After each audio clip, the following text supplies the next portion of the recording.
I am Hannah, and 5 years ago when I was 20, I lost my dad. You're listening to the Silent Why podcast, and we're your hosts, Claire Sands and Chris Sands. My guilty pleasure is to blend up biscuits and add in melted butter and eat it by the spoonful. And I've never understood why I've never been a size 6. In this episode, we're chatting to a really good friend, Hannah Moger, as we share another loss in our mission to find 101 different types. Sadly, a few years ago, Hannah's world was turned upside down when her dad died very suddenly. My sister literally followed the police car to my mum's house, who then told us that dad had died. It's been a long road for Hannah learning to process the unexpected death of a parent.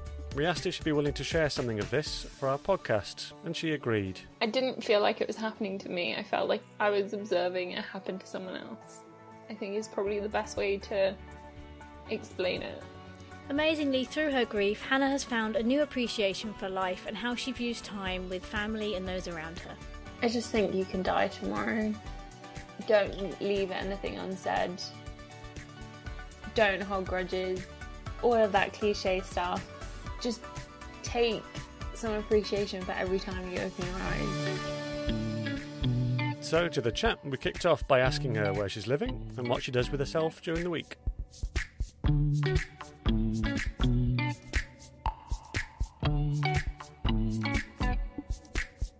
I am Hannah. I've recently moved to Liverpool with my husband John and my cat Mrs. Hudson. I do marketing for a Christian publishing company and charity. Cool. So why don't you tell us a bit about growing up? So your family, who was in your house, and what was family life like? Growing up, I was in the house with mum and dad and my 2 sisters. We always had dogs ranging from 1 to 3 at any point. Life was always quite busy. We were always encouraged into dancing, horse riding, football, and would very rarely have an evening or weekend or even a day as a family during term time because we were here, there and everywhere.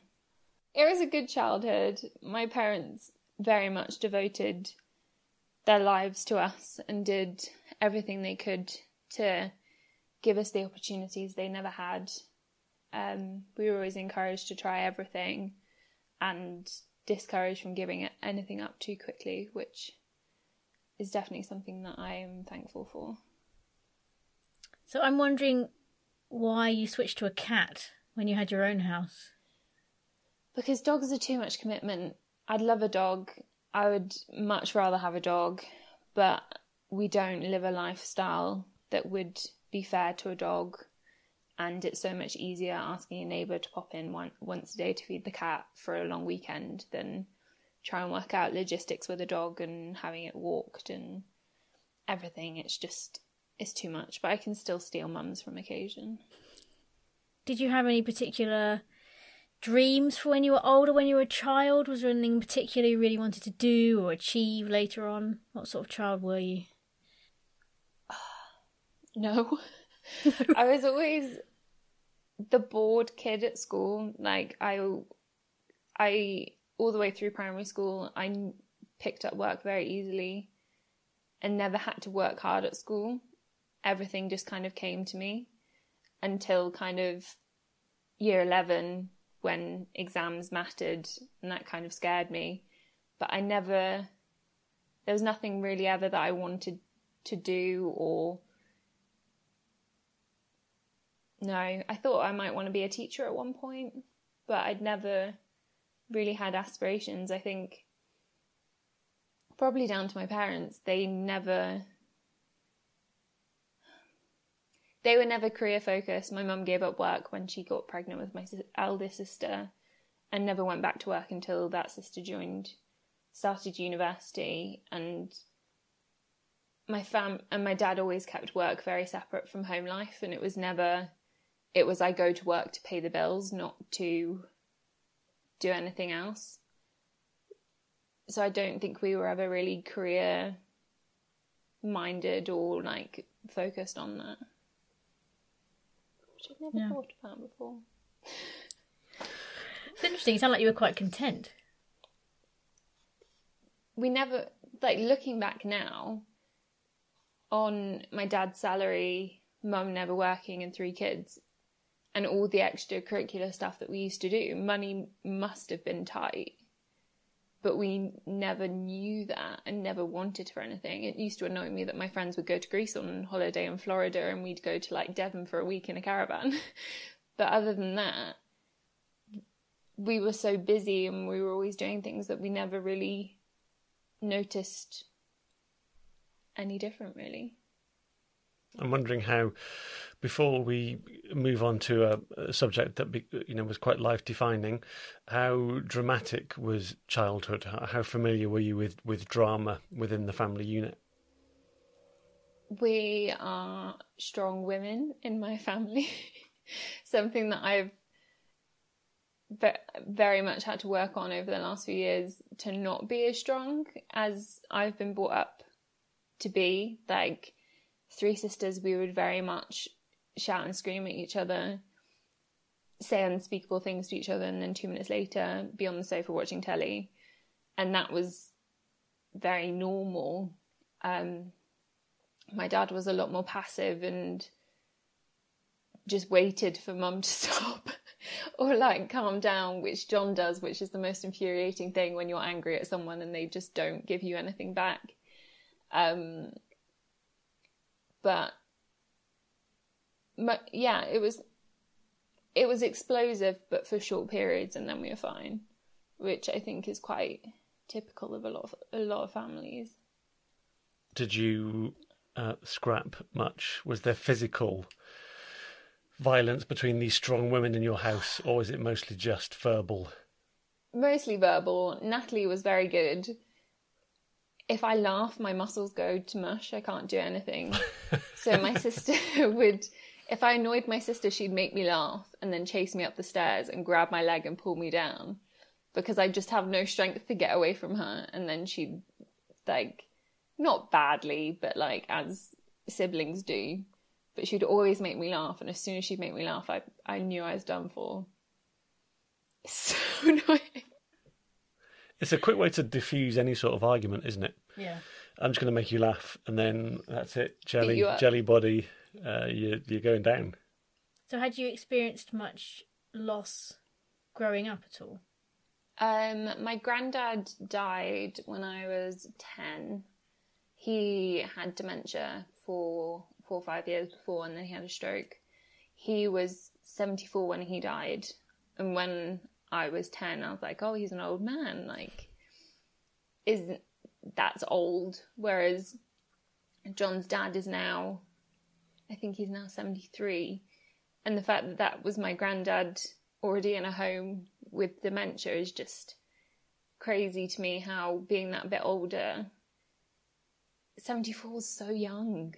And to have been in a home for so long before that is just crazy. But apart from that, it was only when you hear, like, your distant great aunts died or that kind of thing. My granddad was the only one that I'd lost close to me. About pets, if you had those dogs, did you have to go through losing any of those? Yeah, Sam died similar time. I think he died about a month after my granddad, or similar time. But my mum was very good at adopting pets, still is.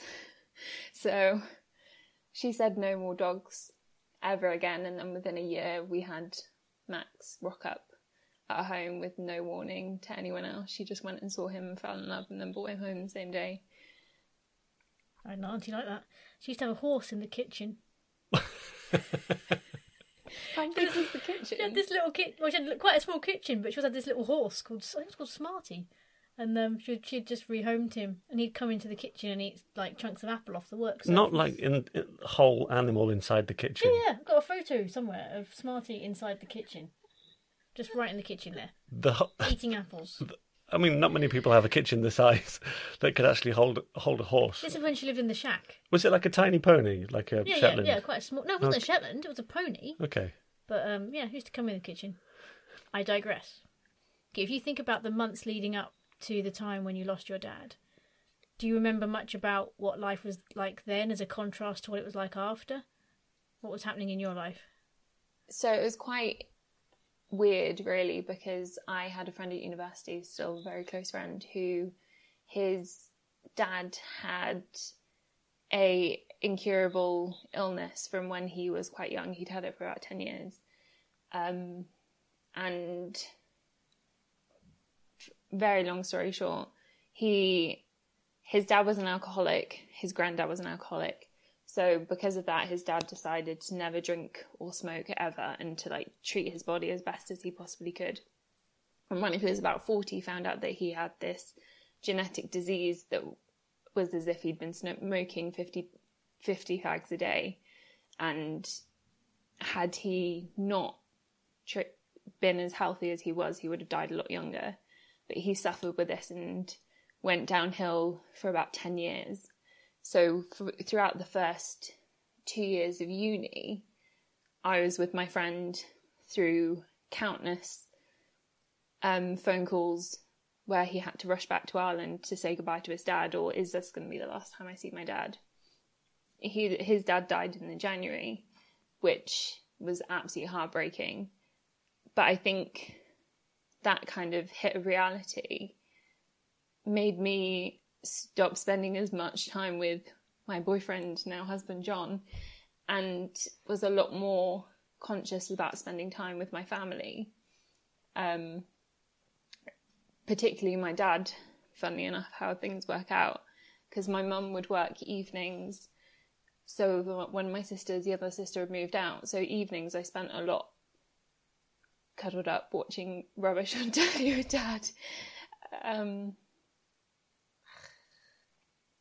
So his dad died about 6 weeks before mine. Mm. What was your dad doing job-wise then? He was a buyer for a company that makes things that make cars. Yeah, that's clear. Yeah. I think his official title was like purchasing manager or something, but he was like in charge of stock and making sure that they had everything for the factory to keep going and stuff. And he did that for a long time. He worked about an hour away, so he would drive an hour each way. Without skipping ahead too much, because we thought he was a bit of a loner, and that's why he very rarely went for drinks with his colleagues and stuff, and very much kept it separate. But at his funeral, there were so many people from his work that came and said how great he was. We would occasionally be told about pranks that they did in the office. There was one time, there was a guy in the office who was really short. I think he was 5'2", so not really short, but quite short. Not that short. And he had a really... Sorry, Claire. Says my 5-foot wife. And he had a really annoying ringtone. So, and he wouldn't put his phone on silent, so he disappeared to the kitchen or something. And they taped his phone to the top of one of the pillars in the office, so he couldn't see it, and then just kept ringing it. And he was getting annoyed that he couldn't find it. And then when he did, he couldn't even stand on a chair to get it down because it was so high up. It was things like that he could occasionally tell us about him messing around. I think we've lost the art of the workplace prank. Yeah, we have. It doesn't happen as much now, I don't think. It's a shame. So good. Okay, let's come back to very difficult situations. So just in whatever words you've got or can, just sort of paint the picture of the day that sort of your life changed, your world changed. Quite ironically, the day before was my sister's birthday, which was the day that my dad's dad, died however many years before. And we spent the day with the family, and then we went to John's family for the afternoon. And I was driving John back to Cheltenham, talking about how it had been however many years since my granddad died. And we were talking about how we'd never really lost anyone that close to us. And said how to lose someone, oh gosh, I'm getting emotional. To lose a parent must be so difficult, but to do that whilst trying to keep it together for children must be really hard. and saying like, gosh, can you even imagine losing a parent and how crazy that would be? And that was, I dropped him back about 10:30 in the evening. And then little did I know, within 3-4 hours, Dad was gone. Gosh, I'm not even sad, I'm just emotional. I'm so sorry. So in order for me and my sisters and my mum to all go out for Natalie's birthday, because we have dogs that are a commitment, Dad opted to do the night shift so that he could be at home in the morning with the dogs. My family would get home and then he'd go to work, was the plan. So he worked, I think, until like midnight, like quite late, because they were doing work in the factory.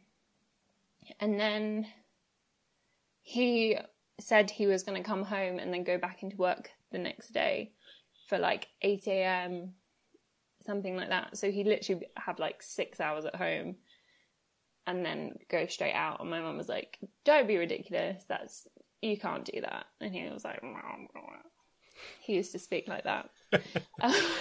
Wish I'd met him. So in the morning we woke up and I went into Mum's room and she said, go downstairs, I think your dad's asleep on the sofa, and let the dogs out, but close the door before you let the dogs out so they don't go in and wake him up. And Dad just wasn't there. And I came back up and I was like, Dad's not on the sofa. And she was like, if he's gone back to work, I'm going to be so annoyed with him. He would always get changed on the landing and leave his uniform draped over the side for like the next day, because he'd always get up and go before Mum woke up. So he'd always just leave it there. And because he was working nights, he didn't need his uniform, but he did for the next day. But his uniform was still there. And we couldn't work out where he was. He was always like hot on answering his phone. Couldn't get hold of him. After like an hour or so, we got more concerned.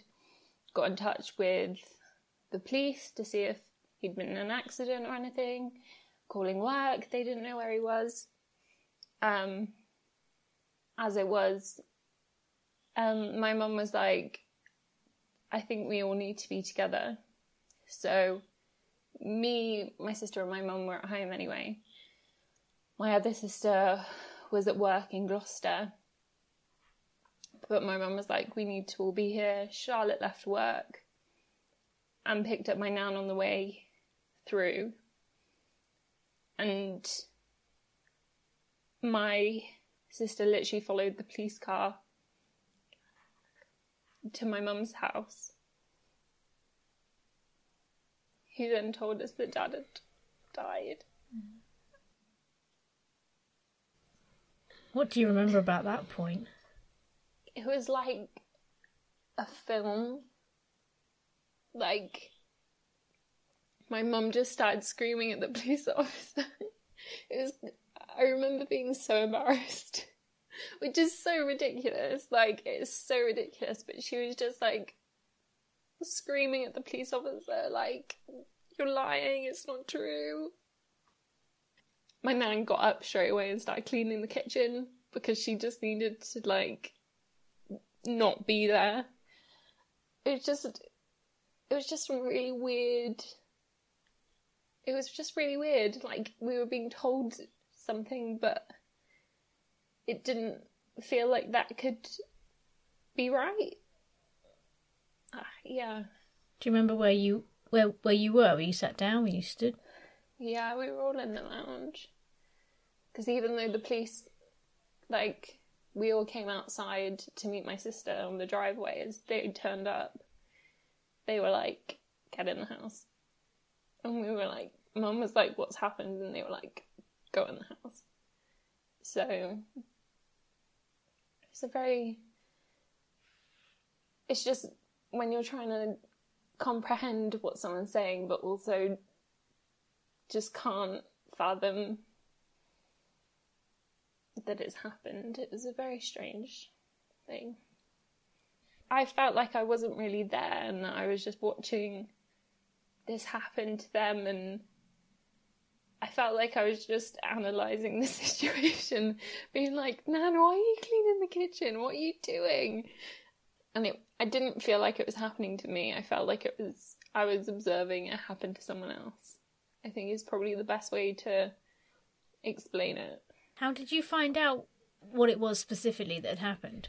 So when the police came, we were told that he had been found in his car, pulled up on the side of the road, and that they didn't know how long he'd been there, and they weren't able to save him. So we had to go and identify his body at the hospital, and then he had to have a post-mortem to find out what it was and to make sure it wasn't foul play, which we were really surprised at, but they have to check. And it was something in the brain, was it? It's called a cerebral haemorrhage. It's essentially something in the brain pops, and something that did give us some comfort afterwards was we looked up the statistics, and I'm not a doctor, so please don't quote me on this, but it was something like 50% die straight away, 30%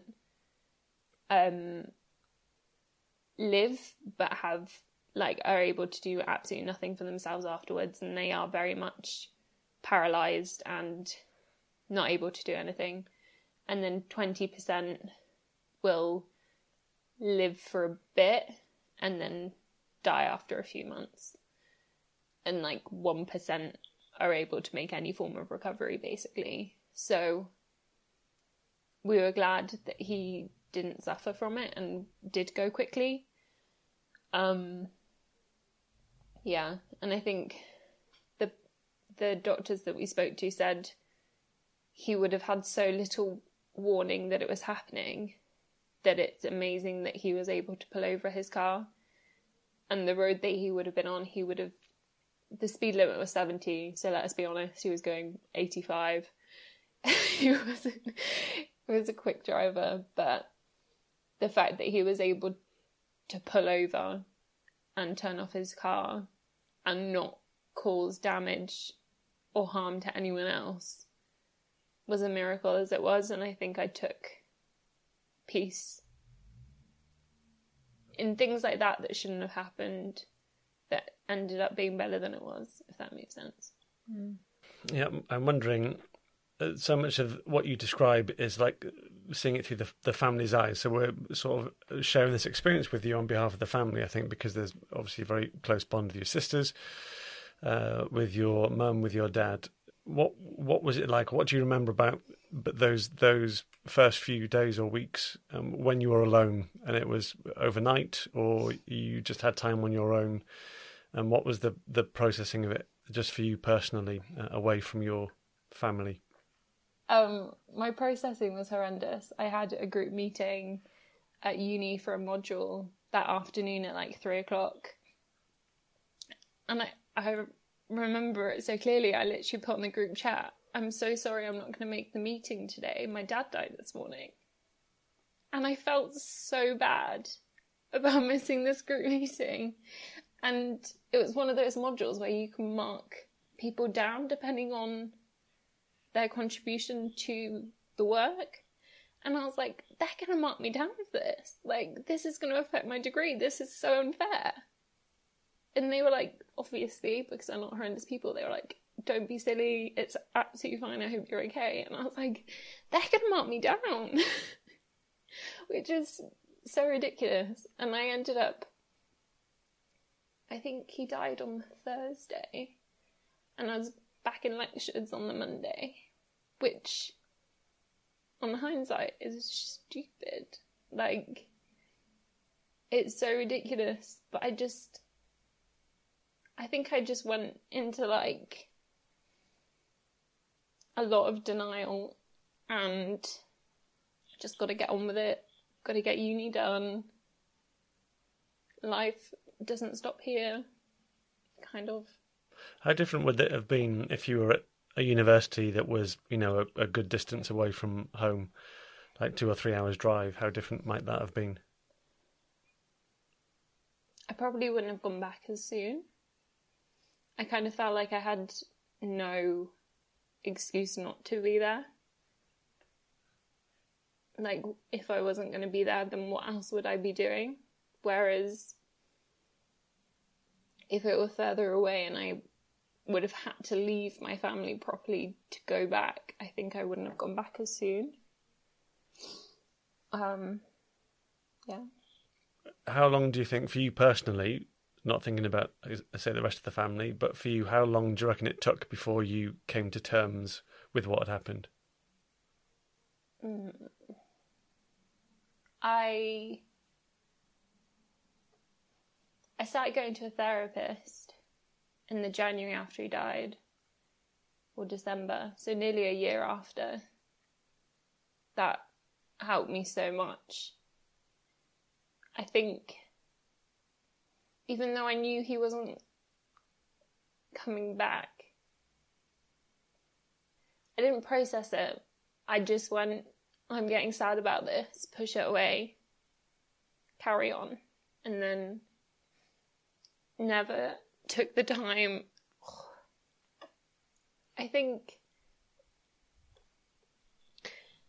because my mum struggled so much to start with, that we kind of all grouped around my mum and didn't necessarily give ourselves the space to process it ourselves.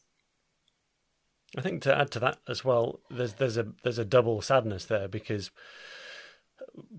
aside from a bereavement, then just seeing a parent or a close family member, a close friend upset is upsetting for us as well.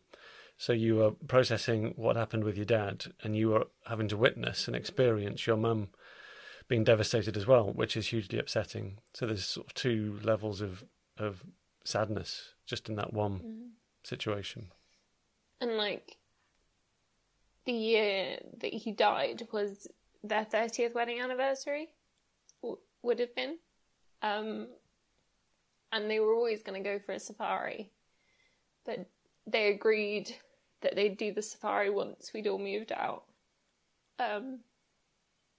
So instead, he planned loads and loads of trips, like Chelsea Flower Show, like 8 different musicals, all of these different things that they wanted to do together. They just had something like 2-3 times a month, which was like ended up being like a really weird P.S. I love you type thing. But because we ended up like casting lots between the siblings of like, well, I want to go to Chelsea Flower Show, so you can go and see Billy Elliot. And even though it was a really weird like situation, because I was like, I've always wanted to go to Chelsea Flower Show, but it's so expensive and I never thought I get to go. So what an amazing opportunity. But also, I'm with my mum, who knows that I shouldn't be here and would much rather me not be here. So all of these amazing opportunities weren't good. If that makes sense. What I want to know is, you talked about when you were in the car with John, talking about how awful it must be to lose a parent. How different was it from what you imagined in the car then? I think completely different, because I assumed I'd be losing a decrepit parent that was in their 80s, and I'd have 7 kids by then, and that life would be completely different. And I think naturally, when you move out of home, the relationship with your parents does completely change. So to still have that relationship of very much parent and child living at home, I think it's completely different. Like, even with my sister who had moved out, a year or so before, every morning I woke up, Dad wasn't there. So it was a constant, like, Dad's not here. Whereas for her, it would be like, oh, I'm going to call Dad on my way home from work, or that kind of thing. And I just think I never expected to be so young.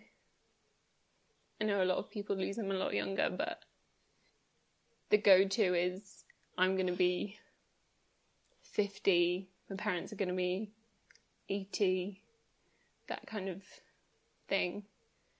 And I was more concerned with how I was going to tell my kids. How am I going to tell my kids that their granddad's died? It's so funny what you worry about before it's time to. You mentioned spending time with a therapist and that actually being quite valuable, even though that was sort of a year on after having come to terms with lots of this. What are like one or two of the things that you remember that were the sort of the main headlines of things that were really helpful that the therapist had suggested or you'd worked through? I think the main thing that she gave me was validation of, like, it's normal to feel like this. It's okay to feel like this. It's not mad to be sad after a year. Like, it's okay. She was just so helpful. I think the thing I mostly struggled with was I would suppress so much of my emotions, which, as you guys know, I'm a very emotional person, and if anyone listens, I'm crying the whole time. I'm a very emotional person. So, as I wasn't letting that out, so an example would be running up to our wedding, and John said he wanted his dad to be in the same suits as him and the groomsmen, and I lost it. I was like, however much to hire a suit, what a waste of money, how dare you waste money like that, that's ridiculous. We had one of the worst arguments we have ever had. It was really horrendous. And that was one of the things I went to her with. I was like, can you believe John wants his dad to be in a suit? He doesn't, why am I paying for his suit? That's ridiculous. And she was like, it's nothing to do with the suit, it's the fact that his dad's there and yours isn't. And I was like, oh. And I was angry that he got to be there and my dad didn't. And I think therapists are great. Like, I think I saw her for about 6 months. She just made my brain make sense. She also gave me a coping method to stop myself crying when I felt like I couldn't stop. But I haven't been using that for a long time. I was going to say, how successful was that? Forget that. I haven't used it. I should probably try it again. It sounds like there wasn't anybody in your life aside from the therapist. There wasn't, whether it was sisters or close friends, that were able to say the same things, unless they did say the same things, but you just didn't accept them or believe them. So just a therapist saying it's okay to feel this way, was that not something that somebody said to you as in a family member or friends that you had believed? I think my family as a whole were quite bad at talking about it, because I think it was so raw for all of us. I can't speak for them as well, but I kind of didn't want to talk to them about it because I felt like they're in a good place right now. Why am I gonna bring them down by talking about it? Let's not burden them when they've got enough going on as it is.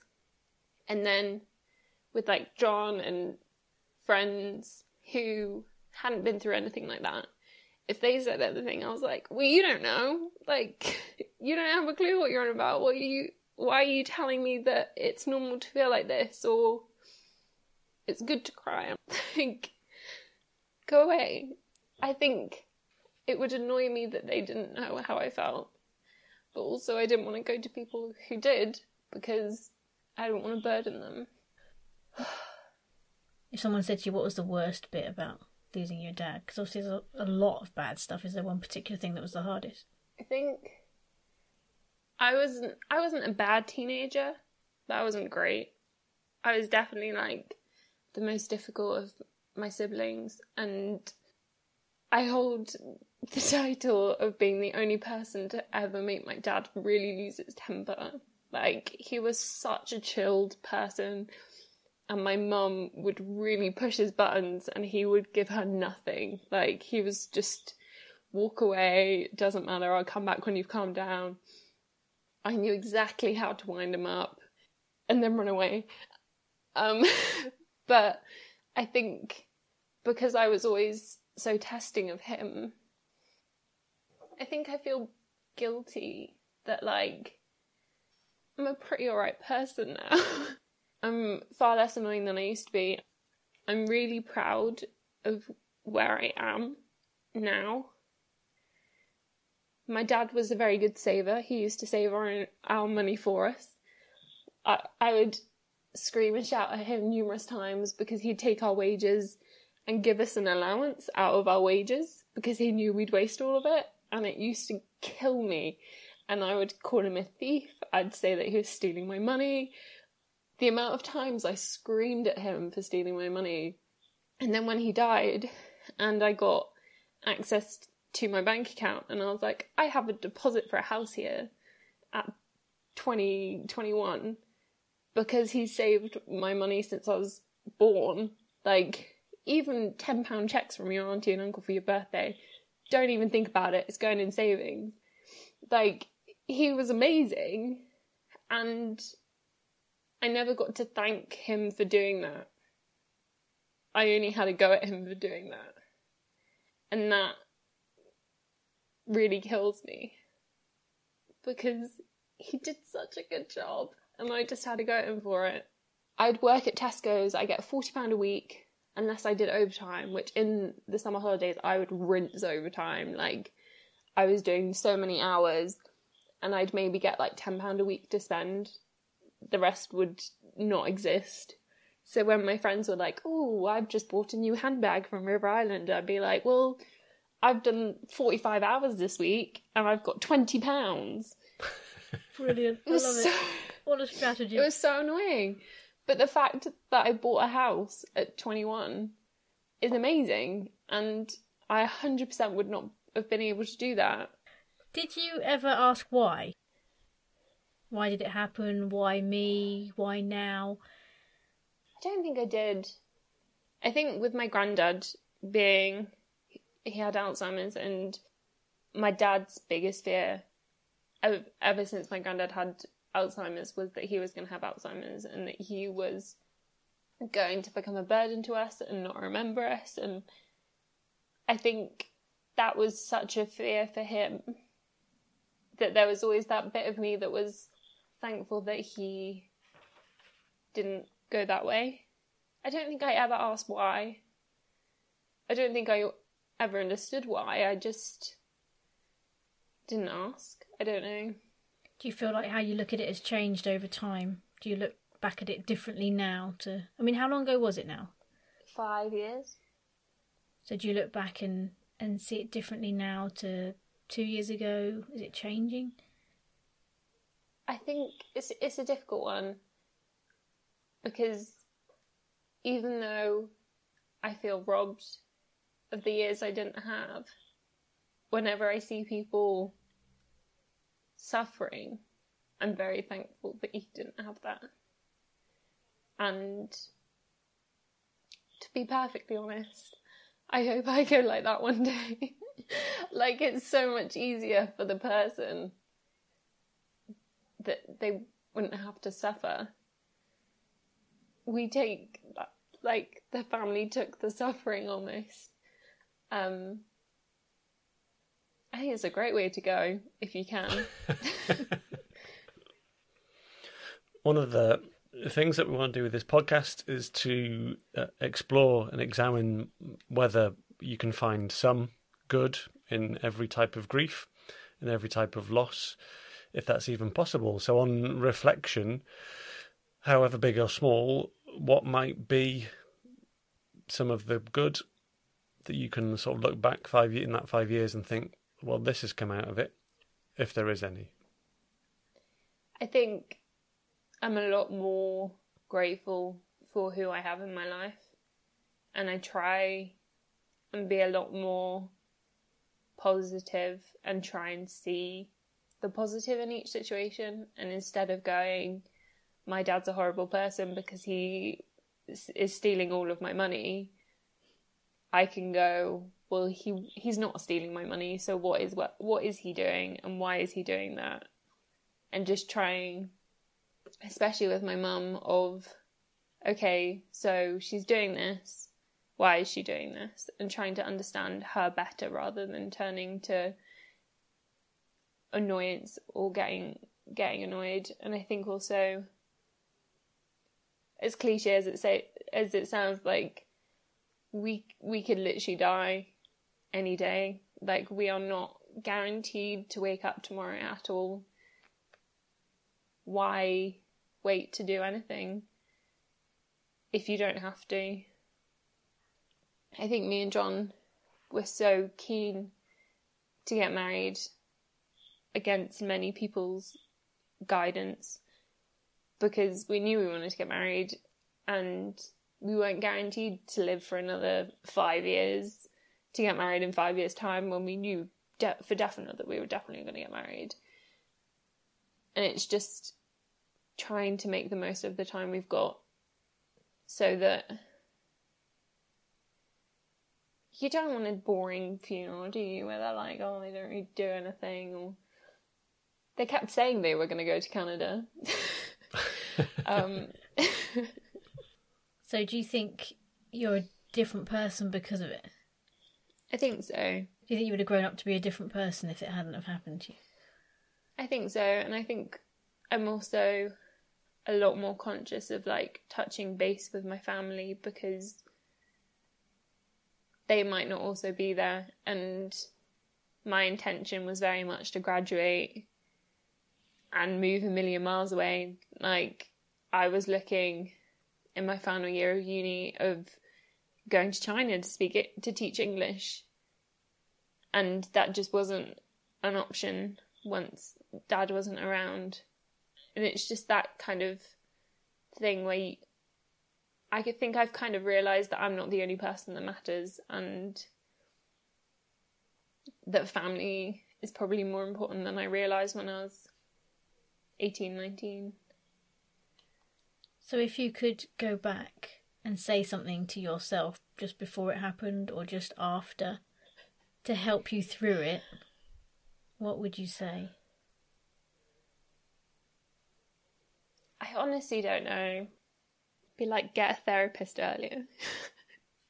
I don't think there's anything to say. I had another friend who lost her dad suddenly a year after my dad died. And I kind of went through all three situations where I had someone close to me lose someone and not have a clue what to say. I had myself lose someone and not know what to say. And then I thought, when my friend's dad died, a year later, I was like, I'm going to be great at this. I know how you feel. You don't. There's nothing to say. I think just listening and acknowledging that it's a really horrible situation is all there is to do. And I don't think anything I could have said to myself would have made it any easier. I think I've got one more question. What's your Herman? What do you think of your experience you have been able to share, can share, that's been quite healthy for others to take from and apply to their own lives in a positive way? I just think you can die tomorrow. Don't leave anything unsaid. Don't hold grudges. All of that cliche stuff. Just take some appreciation for every time you open your eyes, because there was a really typical quote that I read years ago that was like, don't use your breath to complain about what you have when someone's fighting to keep their last breath, or something like that. And just trying to remain thankful for what we have, because some people would kill for what we have.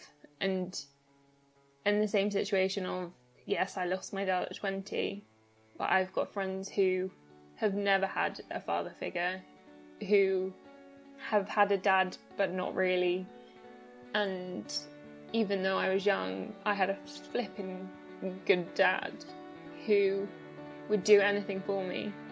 So trying to remain thankful for that rather than the years I didn't get.